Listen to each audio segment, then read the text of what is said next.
Hello and welcome to another one of our SportLink kit reviews. I'm Karen and I'm here in SportLink, which is a dedicated running store in Taberham in Norfolk, and we are for runners, run by runners. If you like what we do, please give us a like and also subscribe to our channel because it really does help just keep our content going. Anyway, so we are here today to look at the Ghost 16. We've had the Ghost 15 in store for quite a while now, and it's been a well-loved and very, very popular shoe. But 2 weeks ago, big fanfare, the Ghost 16 dropped. So I thought I should go through the shoe with you so I can show you exactly what the differences are, what the similarities are, and just kind of show you what the new Ghost 16 is. So first of all, here it is. This is the Ghost 16.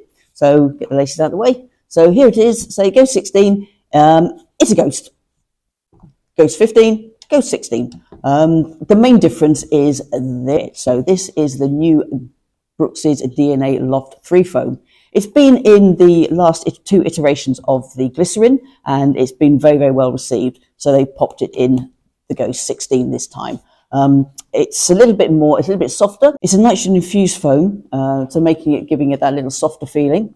It's also supposed to control the vertical compression of the shoe. So when you land and you squish the shoe, it squishes in a straight line rather than kind of going zigzag as it compresses, and that's supposed to keep your foot a little bit more stable in the shoe as you kind of land and compress it. You can definitely feel the increased softness when you put the shoe on, and it also gets softer. It wears itself in the more runs you do.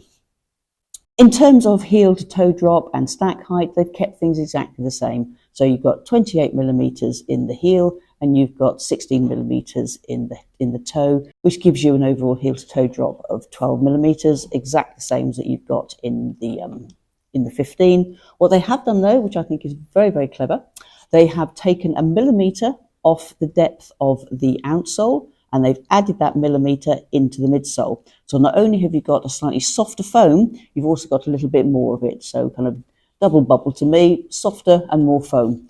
I was a little bit worried that by shaving a millimeter off the outsole, that you might kind of lose a little bit in durability. It's got their Road Track rubber outsole, which has always been really good, really hard wearing. I think they've actually increased the durability of this foam. So even though there's less of it, I don't think you need to worry about kind of wearing through it any quicker. You've still got, if you look at the pattern underneath, virtually exactly the same kind of flex grooves in the 15 as you've got in the 16. So again, you've got a nice flexible shoe. You've also got that nice little cutout bit there where you can squidge the DNA Loft 3 foam, again echoing what you've got in the glycerin and the glycerin GTS.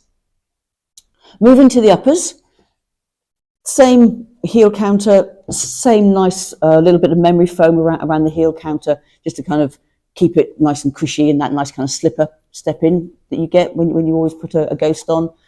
Tongue is nice and padded. No gusset, which is a little bit of a disappointment. I thought they might put something in there this year. They haven't.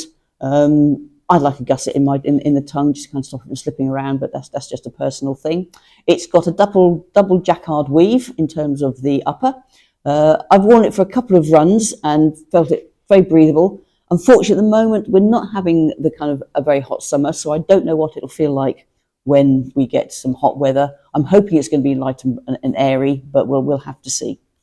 Perhaps you've got a little bit more room in kind of from here as you get than you get in the Ghost 15, so a little bit more height around the midfoot when you put the shoe on, which is quite nice if somebody wants to put an orthotic in it or an extra thick insole. Having said that, though, the way that the shoe is, this toe, what the kind of the angle you get the toe spring, I thought this was a little bit shallower this year than in the 15. So I felt that there wasn't enough space between the footbed and the top of the fabric. The last shoe that I experienced that in was the On Cloud Monster, the original On Cloud Monster. And I had to go up half a size for that. So it's just something to consider when you are looking at sizes for the Ghost 16. Overall, I think it's a nice shoe. It's a Ghost.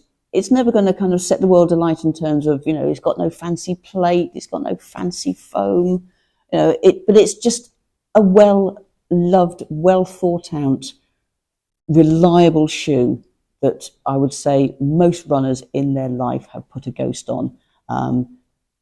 Dedicated Ghost wearers will not be disappointed by the upgrades of the shoe, and new runners, I think, will be delighted when they put this shoe on and try it out.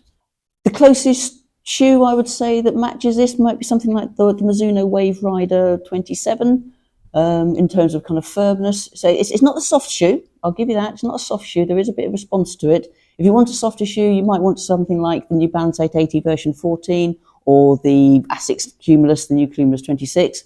But for an all-round reliable shoe, you can't beat the Brooks Ghost, and the Ghost 16 is a really, really good upgrade, and say it's available at Sportlink now. We've also got a few of the 15s on special offer. They're on offer on our website and also in store, so come and check us out. And that's it. That's all from me, but we'll be back soon with another kit review. But in the meantime, please like and subscribe to Sportlink TV. We're always pleased to see you, and we love getting more subscribers. So take care, and we'll see you soon. Bye.